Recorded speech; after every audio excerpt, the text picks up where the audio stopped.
Hello everyone. Normally I'm Shaylee Gentry, but today I am Arti Claus. Yes, that's right. I am the niece of Mrs. and Mr. Claus. You might know who they are. And today I'm actually going to be reading you a little story. The Night Before Christmas by Clement C. Moore. 'Twas the night before Christmas when all through the house not a creature was stirring, not even a mouse. The stockings were hung by the chimney with care in hopes that St. Nicholas soon would be there. The children were nestled all snug in their beds while versions of sugar plums danced in their heads.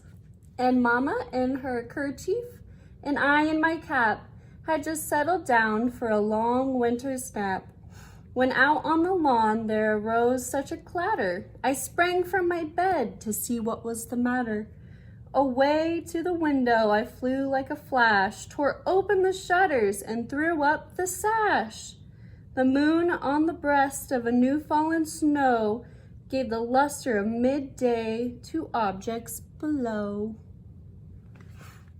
When what to my wondering eyes would appear but a miniature sleigh and 8 tiny reindeer, with a little old driver so lively and quick, I knew it in a moment, it must be Saint Nick. More rapid than eagles his coursers they came, and he whistled and shouted and called them by name. Now Dasher, now Dancer, now Prancer and Vixen, on Comet, on Cupid, on Donner, on Blitzen. To the top of the porch, to the top of the wall, now dash away, dash away, dash away all.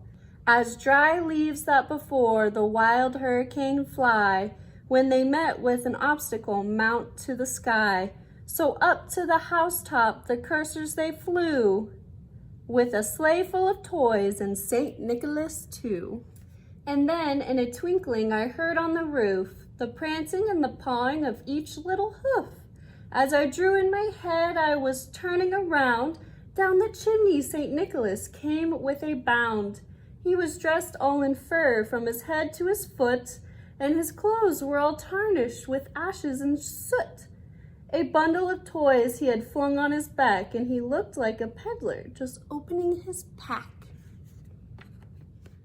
His eyes, how they twinkled, his dimples, how merry.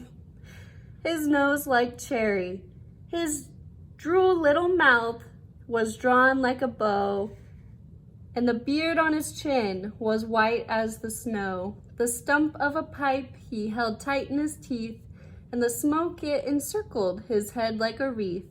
He had a broad face and a little round belly that shook when he laughed like a bowl of jelly. He was chubby and plump and right jolly old elf, and laughed when I saw him in spite of himself. A wink of his eye and a twist of his head soon led me to know I had nothing to dread. He spoke not a word, but went straight to his work and filled all the stockings, then turned with a jerk, and laying his finger aside of his nose, and giving a nod by the chimney he rose. He sprang to his sleigh, to his team gave a whistle, and away they all flew like down of a thistle. But I heard him exclaim, ere he drove out of sight, "Happy Christmas to all, and to all a good night." The end. Thanks for listening.